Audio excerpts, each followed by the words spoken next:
So winning is the object, but not the reason. What does that mean? That means that in any sport that you participate in, the object of the game is to win. If that's to have more points or to shoot fewer shots or whatever, there's a way that you win. And that is the object of any game that you play. And that there is good in wanting to achieve that, to win at the competition. But that shouldn't be the reason that you coach, that you sign your kid up for sports. The reason shouldn't be to win. One of the reasons can be to learn about winning and losing. That's important. I think what's lost is that majority of the time that's the only lesson that parents or coaches associate with sports, or at least the main one, at least the number one lesson is winning and losing. But I would argue that coaches and parents go to great lengths to attempt to have their child only experience the winning side of that to the best of their ability, whether it be to sign their kid up for the most competitive tryout team, positioning your kid at the right school, things of that nature, where you're trying to actually shelter them from losing, to not have them gain the depth of life experience of losing.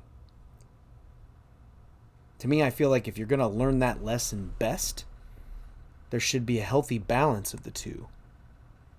I certainly can tell you from my own experience as a parent, there are incredible disadvantages to having a string of losing, right? Like, I'm not suggesting that losing is more important. They're equally as important to the development, I believe, of a well-rounded adult, as someone who has faced adversity, faced unfair circumstances that cause them to lose. Rather than arguing those unfair circumstances, why can't we look at it as an opportunity for them to understand how to respond to that? Because life isn't going to be fair. But let me not divert too far. Winning and losing is a really important lesson that young people can learn from sports. But as a parent or as a coach, how often have people contemplated what are the other important lessons? And what other lessons are maybe sacrificed at the hands of people who are focused too much on making sure that their team wins? What do I mean by that? How often might you find that you instruct your players on things that they might be able to get away with? Things that an official might not see. Or, the example I think of is, I think there's a scene from The Blind Side where the coach is telling the player, you got to hold them on the inside of the pads instead of the outside of the pads so the official doesn't call it. Little nuances like that are clever ways to win, but at what cost? What life lesson are you teaching young people when you teach them how to cheat and not get caught? And someone might say, well, that's just a part of the game. Well, should we accept that? Like, as a society, are we doing ourselves harm by trying to do anything we can to win, even if it means trying to get away with something that we're not supposed to do? And what does it mean to coach and to play within the rule book to the best of your ability, rather than trying to take advantage of situations, trying to get away with things? I believe one of the things that you're sacrificing by doing that is something that we don't talk very much about, which is honor and respecting your opponent and respecting the officials and respecting everyone involved in sports. I feel like we don't talk about honor enough. And I think that, well, let me ask you this. If you're not talking about sports and you're talking about a young person, you're talking about your child, do you think it would be good for them to live an honorable life? Is that something that you would value as a parent? That you could raise your child to be honorable? What if we had a whole society of people that actually valued honor and doing the right thing? What's the phrase? Do the right thing even when no one's looking, right? I know that there's a Jordan Peterson clip where he talks about every decision you make, you have the ability to tilt the world a little bit towards good or a little bit towards evil. And what kind of a disservice are we doing to kids in sports if all of the focus is whatever it takes to win? You know, and I know there are a lot of analogies to war, right? Like sports and the battle and all these things. And I suppose in a war, you're going to do whatever it takes, right? Because it's a war. But even though sports might be sort of a microcosm, a simulation of that, again, what are you teaching young people? What are you teaching them if you're saying it's okay to cheat as long as you don't get caught? And you should feel good about it. You should feel good about getting away with something. Like, you can go online and watch all kinds of videos of, I call it people being clever. A lot of times in like baseball highlights where some first baseman will pretend to throw the ball back to the pitcher, and then the guy on first base leads off and he tags him, and then everybody commends him for this great fake, and oh, that guy on first base, you know, he just wasn't paying attention. It's like, did you really earn it, or did you just kind of sneak that? You know, it's kind of like that I remember my son, when he was young, he was playing in a baseball game, and one of his teammates hit a beautiful triple to right center. They were young kids. They're young. And slides into third base. The throw comes in like 2 or 3 seconds after he's slid into third. It was a great play. Everyone's excited.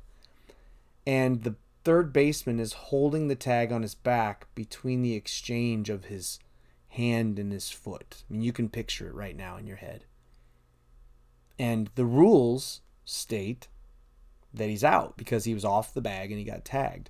But did that third baseman earn that out? Did he earn it? Is that an honorable way to get the kid out? I'll use the phrase often, Simon says. You know, well, Simon says. Simon didn't say that time, so you're out. It's like the kid earned it. And then you're going to take it away because of a technicality. Is that a good thing? Is it a good thing to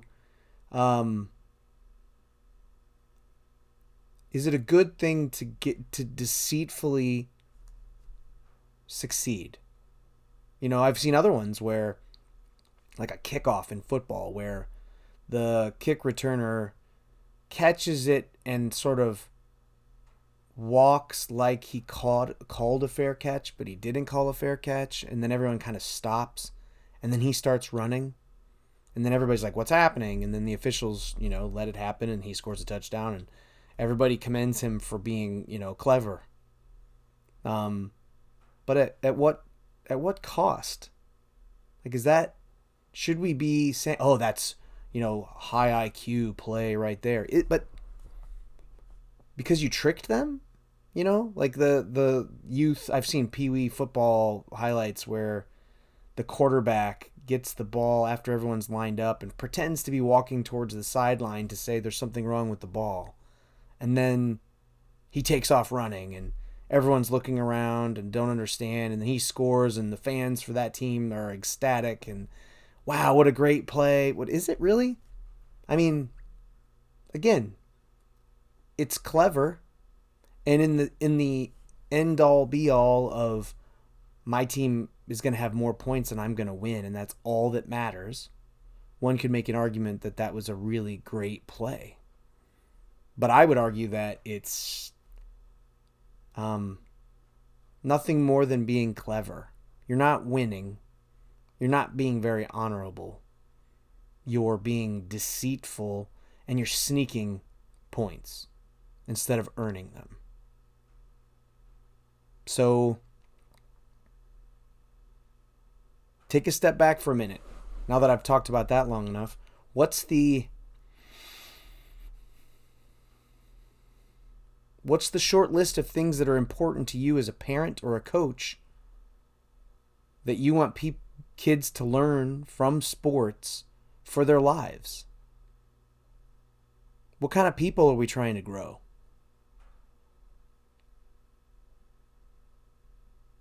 What lessons are they learning from the way that we coach in the effort to try to win? I mean, I know that I was, in my past, I was a victim of it too. I know that when I was a younger coach, I knew that I had players when I coached at the high school level that we could have focused on their weaknesses to try to make them better, but it was easier to lean on their strengths because we won. So strategically, and you're thinking, my team's going to win. How am I going to win? Well, this kid is really good at this, or they're really big and tall, so we can take advantage of that. So instead of teaching them good footwork, you teach your team to get them the ball and turn around and score, right? Kind of just bully the other players out of the way because they're bigger and stronger. Well, they're not getting any better. And you know what? In 2 or 3 years, they may not still be bigger and stronger. So even in the effort to just talk X's and O's, all along the way as a youth coach, shouldn't you be figuring out ways to make every one of the players on your team better instead of focusing on making sure that you win? I mean, in a perfect world, those two things collide. That you are challenging your players and you're helping them to grow in their development, and you also have a chance to win. Now, if you're finding that circumstance and you're winning by a lot, I would challenge to say, are you really putting yourself in the right places? That's the other thing too, right? I've coached young YMCA teams, and I've gone against some teams that have signed up in the same YMCA league that are really good, and they can just run you into the ground because your typical YMCA team is practicing for an hour a week, and they have a game once a week, and the kids aren't really that into it. But if you have one of these tryout teams and you sign up for the Y and you're thinking, well, it'll give us more games to play and or might be easier. Well, it certainly will be easier when your team is practicing 2 to 3 times more in the gym. If you find that you're coaching, if your kid is playing on a team or you're coaching a team that you're running over everybody you play against, you're signing up for the wrong place. You might be feeding your team good feelings, and everybody gets to post the pictures on Facebook that their team won another tournament this weekend or whatever it might be. But I would argue that we should be striving to put our kids in a place where instead of blowing everyone out and feeling really good about that, they should be placed in a situation where every game, to the degree that you can, every game is a coin flip whether they're going to win or not. You should be putting your team in situations where they are maximally challenged. You should want that. Both. If your team isn't as good, you've got to try to find places for that, right? So that you can match, the matchmaking needs to be the focus. Because, if you got a tournament that's happening in your city and you have teams that are affiliated with schools, and then you have one team that's not affiliated with any schools, and it's a tryout team, and it ends up being potentially the best kids from all of those schools.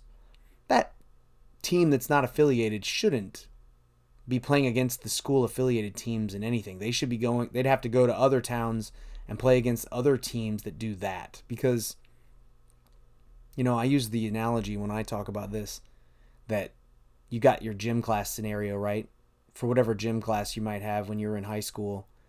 If the 5 starters on the basketball team, the varsity basketball team, are all in the same gym class, and they're going to play basketball in gym, and those 5 kids say, hey, let's be on the same team together, and then they just mop the floor with the rest of the people in their high school class that aren't on the basketball team, that aren't the varsity starters, well, they're going to beat everybody. And it's really unimpressive. What have you done? You've just made it easy for yourself, right? And I believe when you're splitting up teams, when teams get divided, you should be looking for, what's the word we want to use? We should be looking for the best way to spread out the talent, not combine the talent. You talk about super teams nowadays. That should be, when you talk about professional, it's hard. It's a hard bargain. It's a hard thing to talk about because pros, there's a lot of money involved. And if your team wins a championship, all the memorabilia and tickets and all this, you become the commodity. And since we live in a world where it seems that most fans, the commodity that they're buying is wins. Nothing more, nothing less. We don't really have fans anymore that are actually a fan of the product on the court. They just want more points at the end, and they want championships, and they want to be associated with the champion. So pros, it's a really difficult conversation. I still don't think it's a good idea to do these super teams, but I will tell you that at the younger level, you're doing everyone a disservice if you try to grab all the best players and put them all on one team in any kind of local situation, any kind of kid situation. You should want to diversify. You should want to disseminate the skill level in your town. If you're a parent, you shouldn't be looking to, well, should we maybe move so my kid can go to this other school because, they've got a lot of good players there, and then maybe my kid can be on this really good team and maybe we can win a state championship. Like, you're doing the whole experience a disservice by trying to align that. You should want to diffuse that so that every game they play is maximally challenging, and that you want them to win and lose. It's like you don't inherently want your kid to fall and skin their knee when they're riding their bike, but you kind of should have to want it to happen. It needs to happen to them. They need to experience it. It's part of being alive. And sheltering them from the heartache of losing is doing them a disservice. Now, I'm not saying we should embrace it. I'm not saying that losing is more important than winning. I'm not saying that at all. I'm saying they are equally important as far as developing a well-rounded young person who learns how to take loss as motivation, who learns how to work through adversity, right? If your kid ends up on one of these like all-star teams that plays these other teams that aren't all-star teams, you may get the dopamine hit of your kid winning, and you get all the smiles and the medals and the trophies, and you get to brag on social media about how good your kid is. But in the end, you're softening that journey by trying to align those things. And I promise that if your kid gets those wins and wins those medals or those trophies, and they're not just put on an all-star team, they're playing with their friends that they go to school with, and they can overcome and win, it's going to mean a lot more. And I would argue that probably the overall development of that player their path to their their growing ability, they'll maximize their own ability by being put in more challenging situations. So what else? What are the other goals? I've talked about, of course, you want them to learn about winning and losing, and I think we need to focus on, we want them to lose, we want them to feel it, and we want to teach them how to lose, and we want to teach them how to win. That's something that's really been lost, I feel like, is we kind of talk about not being a sore loser, but we really don't talk about being a sore, I want to call it a sore winner. That's wrong. Being a boastful winner. How do we not have any kind of, it's almost as if we've given the winner a pass to be as disrespectful as they want to be. And why is that? Why can't we, as a coach, I've always said that if something happens out on the court where one of our players, say, crosses over their opponent and gets to the basket, maybe the opponent trips over their feet as it happens. And you can imagine in your head what that looks like. And then the crowd is like, oh, because the player was embarrassed.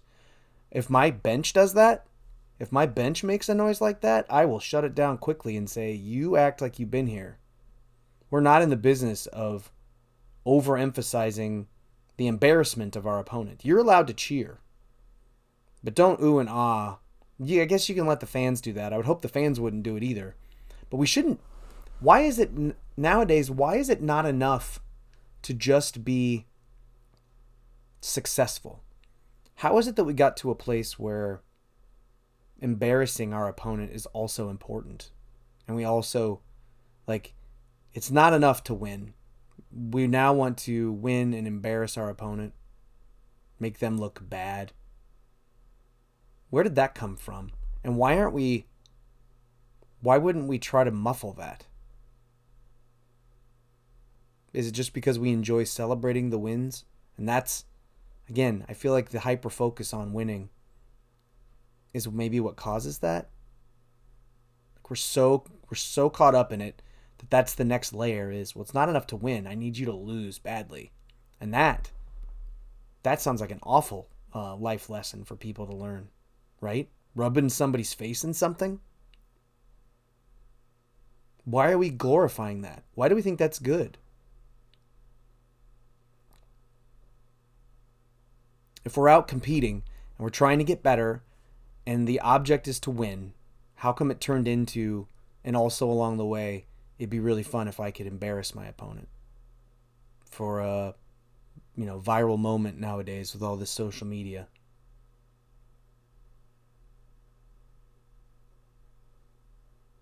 I just think that if we're talking life lessons, winning and losing, a really important lesson.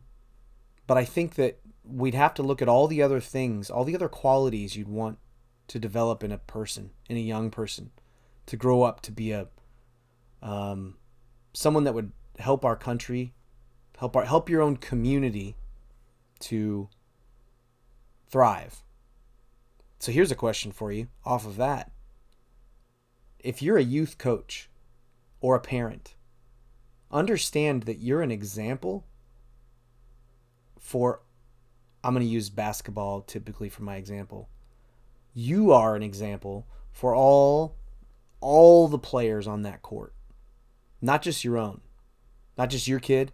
Not just the kids on your team. But all of them. You are an example. They are seeing and absorbing your behavior as an example of what is the best way to behave. So when I say that, what point am I trying to make?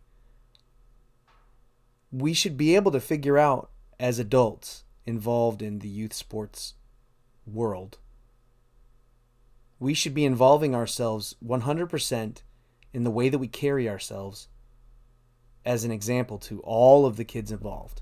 And we should feel responsible for all of the kids involved.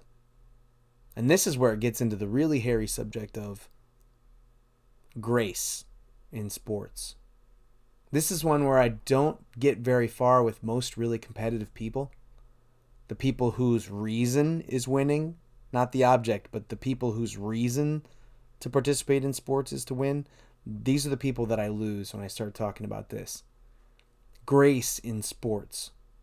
How do I exemplify that, or how would I explain that? Not keeping your foot on the gas. You reach a point in a game, and if you're a youth coach, you know what this feels like. You know that your team is better than your opponent. You're getting up by enough points. You get up by, again, I'll use basketball. You're up by 15 to 20 really fast. Stop pressing. Right? Like, I'll use an example. The last game that I coached for my oldest was at the YMCA. So for perspective, you got to think about this. It was 6th grade. And their opponent, it seemed as though our team had been together for like 3 years, and we'd gotten better along the way.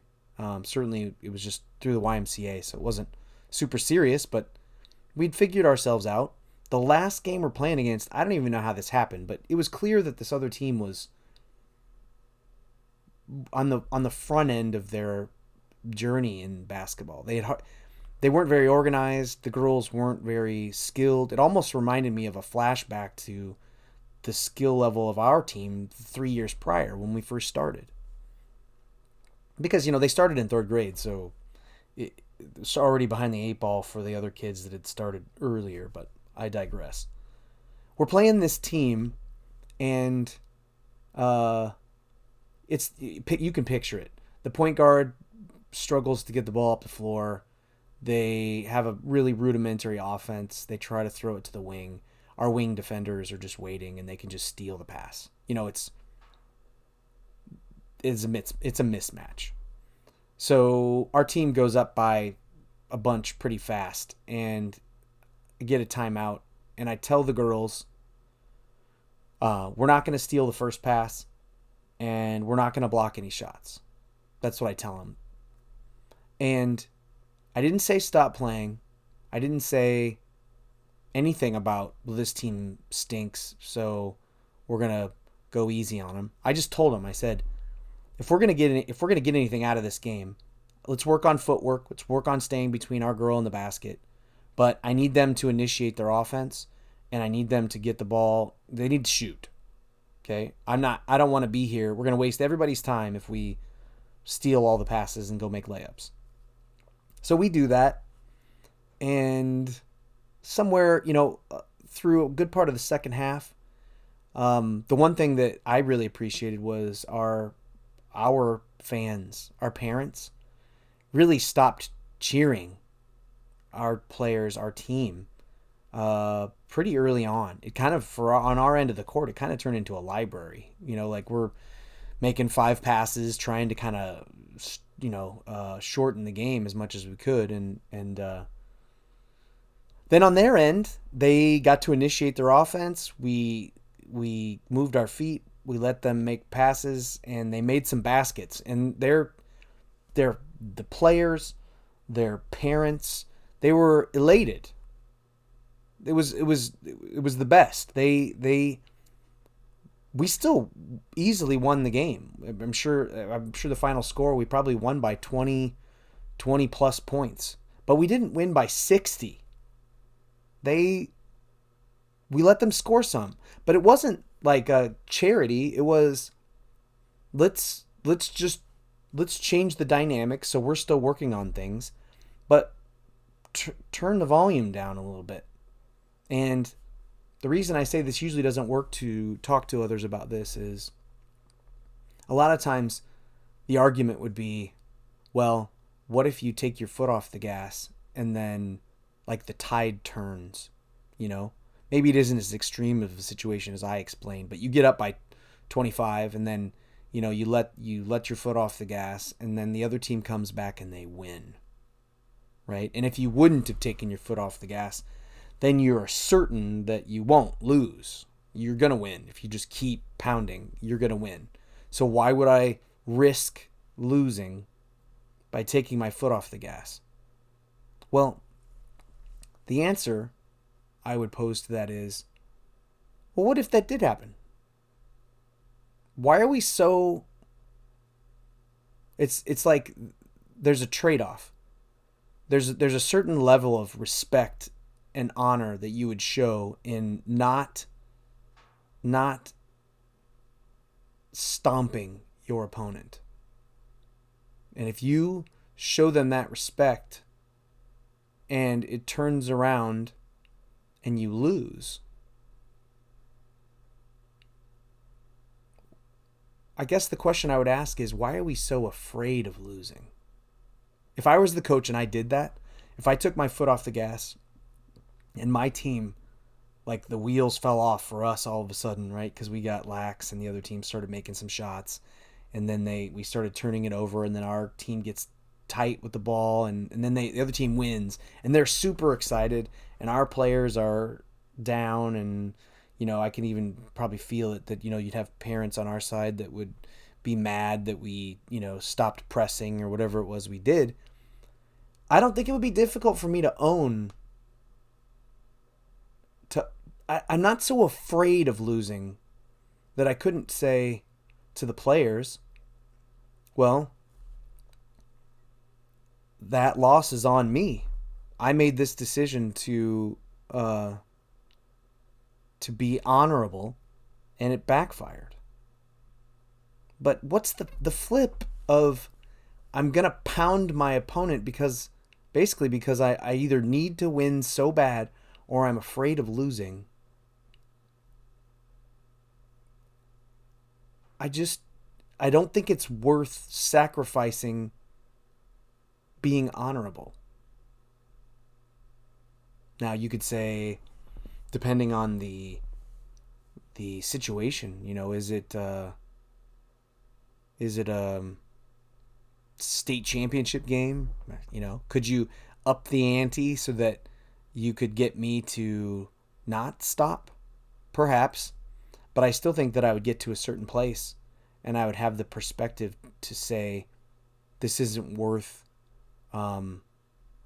those obnoxious scores you see in the news, right? You'll see that random story come out of some high school game where some team won by 85 points and the other team only scored like 18. Like, what are you doing there? What are you doing? And again, the overly competitive folks would tell me, well, you don't stop, and I'm teaching them how to play their hardest, and why should I? They're going to get lazy habits if they don't go 100% all the time.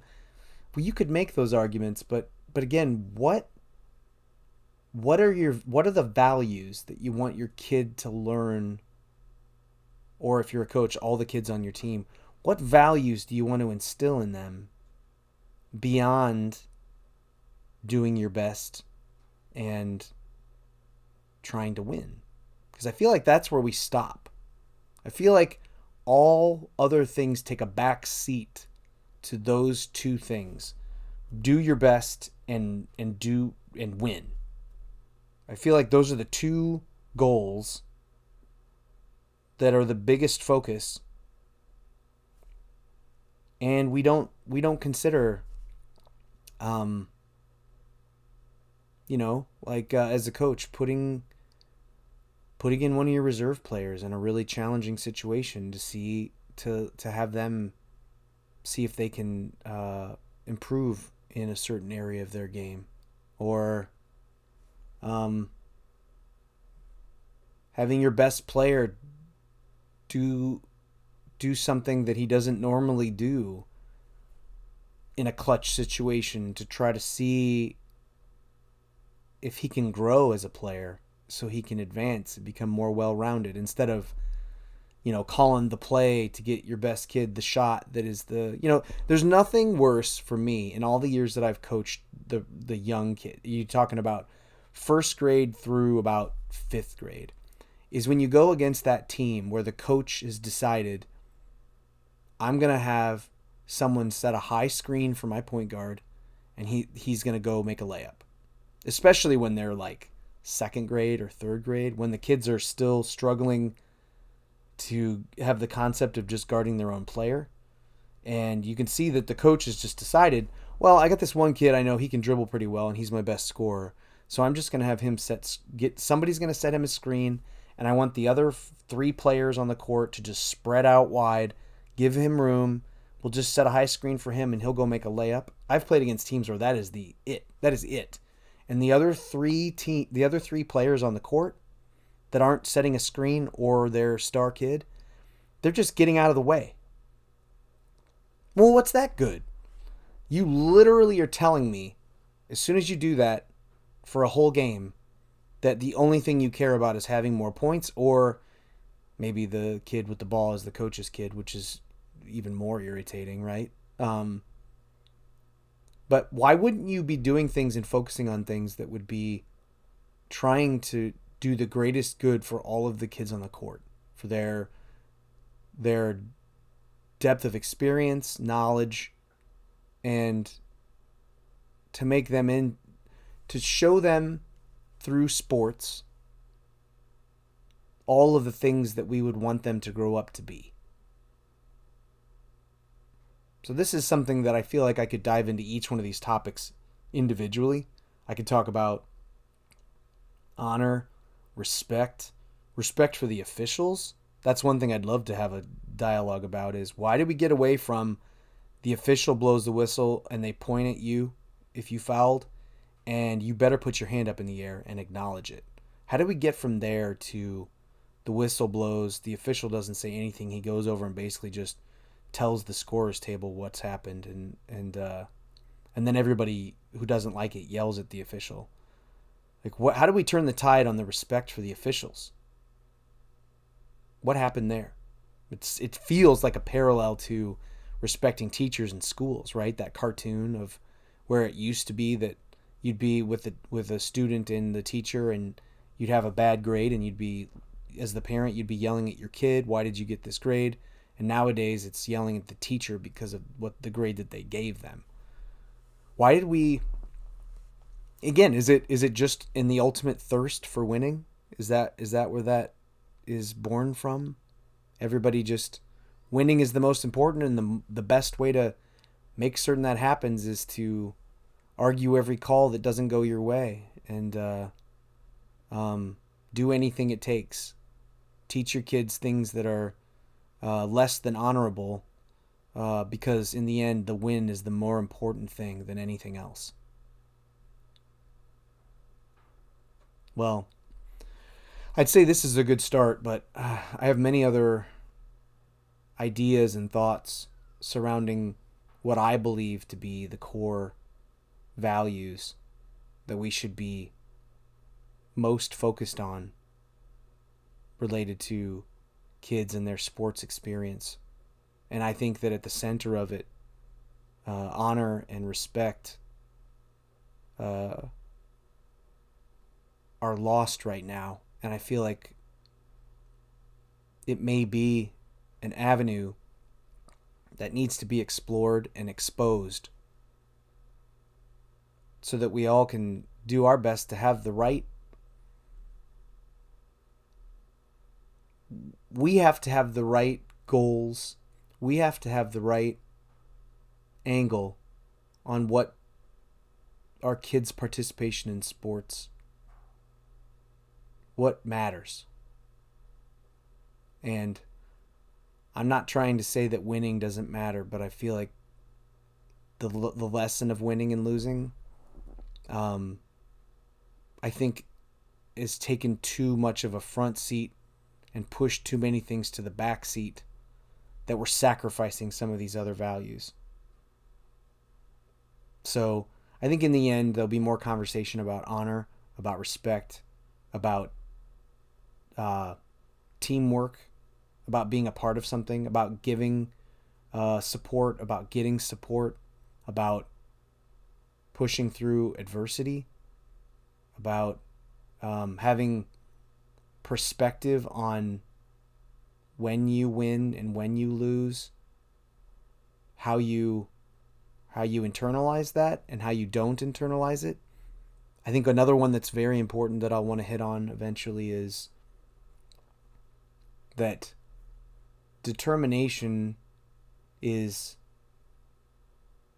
comes from, if you want to say heart or determination, It comes from belief in your ability, but more importantly, belief in your ability to improve. And that's why I feel like we're responsible for all the kids that participate in sports that are there because they enjoy competition. They enjoy the sport itself. That should be a very key thing, that they're having fun when they're kids while also working hard. But for every competition that they participate in, if you can put them in a place where they're on the cusp, they're good enough that any game they play they could win and they very well could lose. If that's the position you're putting them in, then I believe they're maximally motivated to have a loss that's a close loss, and you can continue to focus on asking the question, do you believe that you can get better? Because if you believe that you can get better, it's easier to take a loss, to be able to go back and practice and work on things and try to get better at things and learn from those losses. I think as a coach, the easiest thing for me to ever do is when we don't perform well, if there is something that is wrong and we lose, it's way easier to know what to go back into practice and work on. If you win all your games by a ton of points, it's not easy to be able to know, well, what should we focus on in our next practice besides just more of the same? So I think that titling this channel Beyond the W is the reason that I've called it that is I feel like we're all way too short-sighted nowadays, and our goals related to youth sports are 1, win, 2, win, 3, win, and then maybe after that some teamwork. And I think that I want to explore all those topics that are more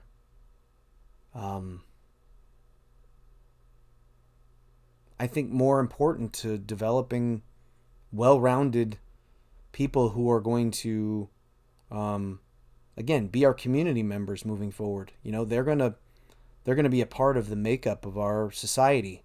So why wouldn't we use this medium that presents so many opportunities to learn so many things about being a genuine contributor to our society? Why wouldn't we take advantage of all those things? And more importantly, why would we sacrifice all of those things just so that our kid can have a pile of medals that aren't going to even matter once they're done with school? Just the experiences, just the memories. But what kind of a person have we turned them into? What's the cost?